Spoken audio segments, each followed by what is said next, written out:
ఫోనా మాట్లాడుకో. హలో చెత్తనా ఒకసారి ఫోన్ చేస్తే కుక్కలు ఉంటాడు కొడతా. ఏమైందిరా? ఆడెవడో తాగేసి 5,000 కావాలని ఫోన్ చేస్తున్నాడు. మీ నాన్నరా? చూసుకోవాలి కదా.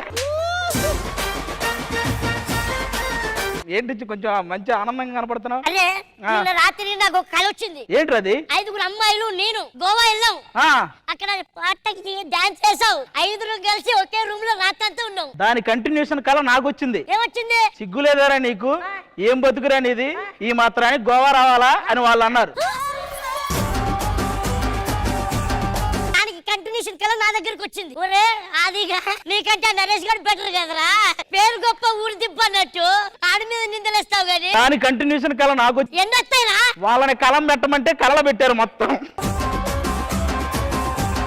సర్లే గానీ నువ్వు ఒకసారి బ్యాంకాక్ వెళ్ళి రావాలి. దేనికి? అంటే నిన్న నేను నీ గూగుల్ హిస్టరీ చెక్ చేశా. ఇంకా నీకు బేసిక్స్ కూడా తెలియవు. బ్యాంకాక్ వెళ్ళిన మాట మీకు తెలిసిపోయిందా?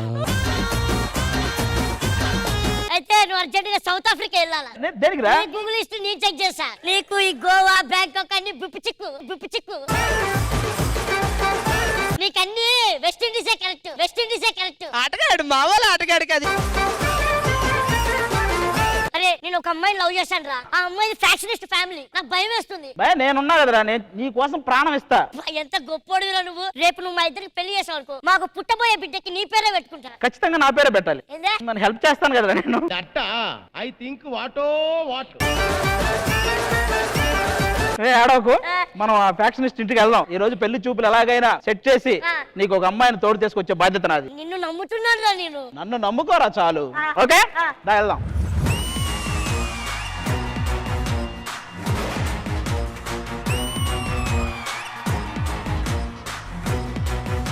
సీమ వాసన, సీమ గాలి, సీమ నేల.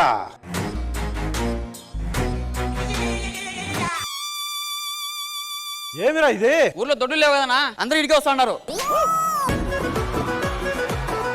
ఇది ముద్దు పెట్టక ముందు కదరా చెప్పాలి. పెట్టే ముందు నాకు చెప్పాలా? సరే కానీ రా, సీమ ఎలా ఉందిరా? కాల్దినా చచ్చిపోయినదినా. సీమ ఏమంటాందిరా? అంటే ఏం భాష అది? చీమ భాషనా? ఇటే కదా మారుతుంది.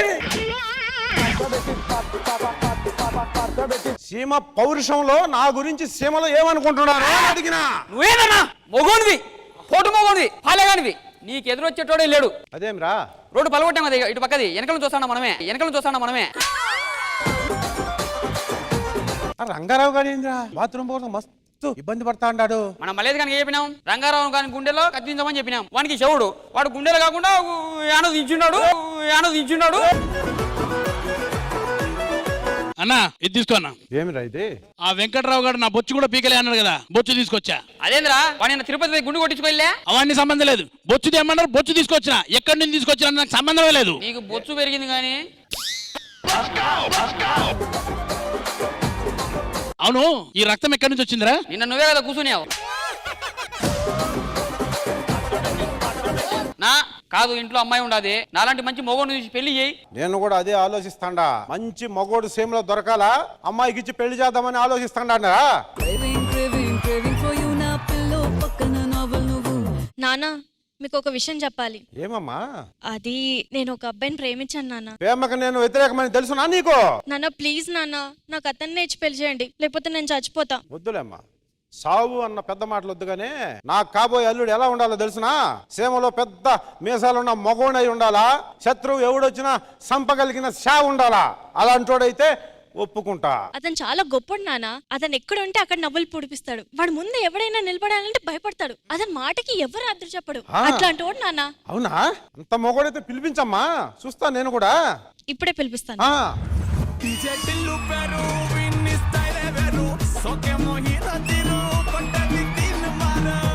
ఏంట్రా నాకు భయం వేస్తుంది. వాళ్ళ చేతిలో కత్తులు గొడ్డలు ఉన్నాయి. నువ్వేం భయపడకరా, ఇంకేముంది నరికేయడానికి. నరేష్, నీ గురించి మా నాన్నకి అన్ని చెప్పేసా. ఇంకా నువ్వే చూసుకోవాలి. Okay all the best. అమ్మాయి ఈ అమ్మాయినా? ఈ అమ్మాయినా? ఇక నేను చూసుకుంటాను. ఏమ్రా అది?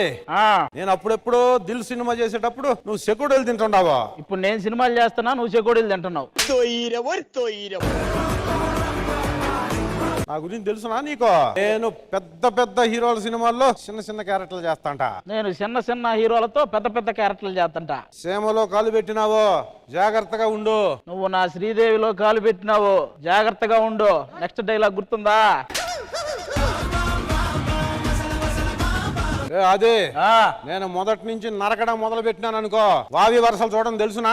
నేను వరుసలు చూడను, అరకటంలో కాదులే. నా గురించి నువ్వు ఏడబడితే ఆడ అటకపోయినా మా అమ్మాయిని అడుగో, కరెక్ట్ గా చెప్తాదే. నా గురించి మీ అమ్మాయి దగ్గర నుంచి మీ అమ్మమ్మ వరకు అడుగు, వాళ్ళు చెప్తారు అందరూ. మీరు ఎక్కువ మాట్లాడుతుండారు. ఇట్లయితే సీమలో సీకత గడి వేసి చిత్త కొట్టించుకుంటారు తెలుసునా? ఓ మనలాగేనా మీరు కూడా? మనం స్టార్ట్ చేస్తే తలుపులకు కూడా తెల్లారి పరిగెత్తుతాయి. సభాష్ సభాష్. అల్లుడంటే గిట్లుండాలా? అంకుల్ మీరు పొరపాటు పడ్డారు. పెద్దోళ్ళ మాట్లాడుకుంటుంటే మధ్యలో నువ్వేందిరా పిల్ల పిత్రిగాడివి? అది కాదండి, పొరపాటున నేను మీ అల్లుడంటే మీరు ఏం చేస్తారు? కోసి కారం పెడతాను రోయ్. ఏంట్రా ఇది? రే నువ్వేం టెన్షన్ పడకు, వాళ్ళు నన్ను అనుకుంటున్నారు ఆ. కాబట్టి ఇప్పుడు నువ్వని తెలిస్తే ఏమన్నాడో తెలుసు కదా. కారం పెడతాను. ఆ అందుకే నేను దగ్గరుండి మీ ఇద్దరు లేచిపోయేలా ప్లాన్ చేస్తా, ఓకేనా? ఫ్రెండ్ అంటే నువ్వురా. నేనున్నా కదరా. అన్నా ఇంకో అల్లుడు వచ్చినాడు కదా, ఊర్లో అందరూ పిలిచి భోజనాలు పెడదాం ఇక. పిలిపి మరి. ఒరే ఛాయ్!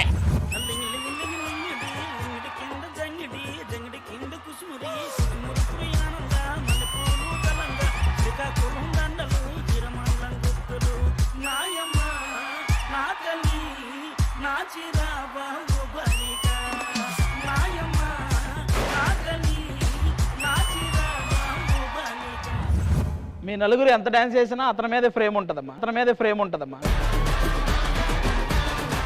కాదా అది శ్రీదేవికి వచ్చిన ప్రతి అమ్మాయి నెంబర్ తీసుకుంటావు, ఏం చేస్తావు తీసుకొని? ఏం చేస్తాం, ఫస్ట్ చాట్ చేస్తాం, తర్వాత డేట్ చేస్తాం, ఆ తర్వాత ఇంకా నంబర్ బ్లాక్ చేస్తాం. మరి ఇన్ని రోజులైనా నా నెంబర్ తీసుకోవట్లేదేంటి నువ్వు? కొంతమంది అంతే, ముందే బ్లాక్ చేస్తాం.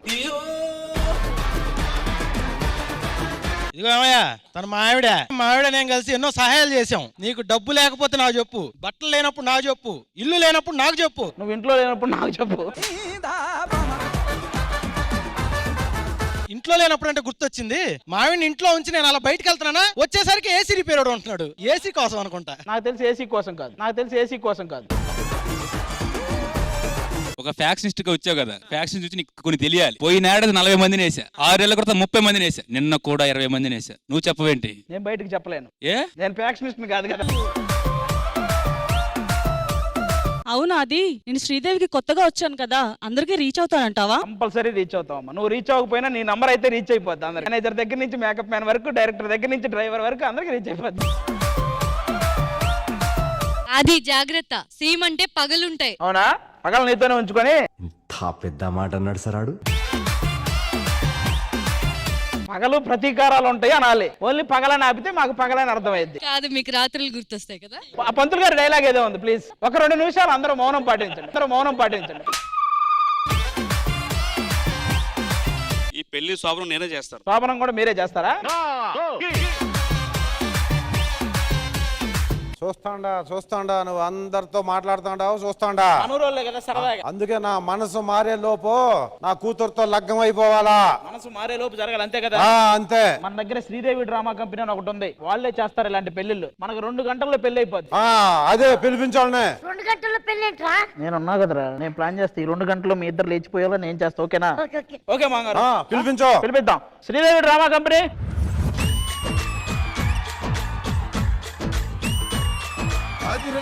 అదిరే కన్నే అదిరే.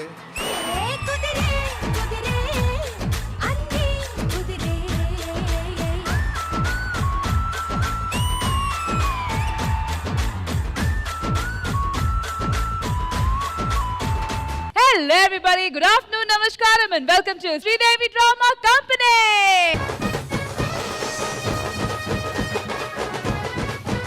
ఎవరు పిలిచింది మమ్మల్ని ఇక్కడ? ఈ రొటీన్ డైలాగ్ వినలేక మేమే వచ్చేసాం. సరే మార్చుతాను. శ్రీదేవి డ్రామా కంపెనీని ఎవరు పిలిచింది ఇక్కడ? ఈయన పేరు ఆది, తెలుసు. నా ఇంటికి కాబోయే అల్లుడు. సీమలో ఇప్పటి వరకు ఎక్కడ జరగనంత గొప్పగా నా ఇంట్లో లగ్గం చేయాలి మీరు. ఒక్క నిమిషం అల్లుడుగా మీకు ఇంకా వేరేవారు దొరకలేదా? డ్రామా కంపెనీకి ఇల్లు తప్ప ఎవరు దొరకలేదా? ఏమైంది అక్కడ వెళ్ళిపోయారు మళ్ళీ అలిగాడు. దేనికి పాపం ఆయన ఎక్స్పెక్ట్ చేశాడు రష్మి టీవీలో బాగుంటది కదా అని. ఇప్పుడు దగ్గరగా చూశాడు కదా, అలిగి వెళ్ళిపోయాడు. అల్లుడితో మాట్లాడండి మీరు, పెళ్లి గొప్పగా చేయాలనేదే నా కాన్సెప్ట్. మేడం అయినా ఈయనకి సీమమ్మలు ఇష్టమా? సీమమ్మాయిలేంటి, చీమకి చీర కట్టినా నచ్చుతుంది. నాకెందుకో ఈ రోజు మీరు చీమకి చీర కట్టినట్టు ఈవిడ చీమకి సుడిగా వేసినట్టు. సర్లే ఇవన్నీ మనకెందుకులే గానీ, వచ్చామా ఈవెంట్ చేసామా పేమెంట్ తీసుకున్నామా వెళ్ళిపోయామా అంతే. పెళ్లి జరిగే లోపు మా వాళ్ళందరిని ఎంటర్టైన్మెంట్ చేయాలి పెళ్లితో పాటు. ఎంటర్టైన్మెంట్ చేయడానికే మేము వచ్చాము, కానీ మాకు మీరు మంచిగా కోఆపరేట్ చేయాలి. పేమెంట్ సరే మీరు ఎంటర్టైన్మెంట్ బాగా చేస్తే ఏదో ఒకటి చేస్తాం మేము కూడా. మీ పేమెంట్ బట్టి మేము కూడా ఏదో ఒకటి చేస్తాం. మ్యామ్ మీరు అక్కడి నుంచి, నేను ఇక్కడి నుంచి చూసుకుంటా. రింగుల జుట్టు చూసి పడిపోయానే